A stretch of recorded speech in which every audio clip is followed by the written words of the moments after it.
وإنا إن شاء الله لمهتدون قال إنه يقول إنها بقرة لا ذلول تثير الأرض ولا تسقي الحرث مسلمة لا شية فيها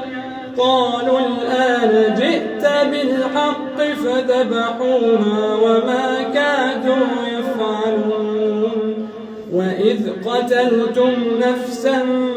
فادارأتم فيها والله مخرج ما كنتم تكتمون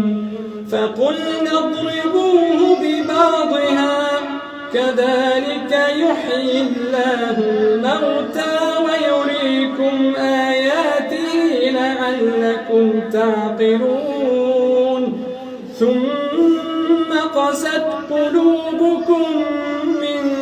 بعد ذلك فهي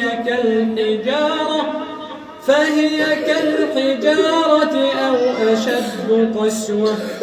وإن من الحجارة لما يتفجر منه الأنهار وإن منها لما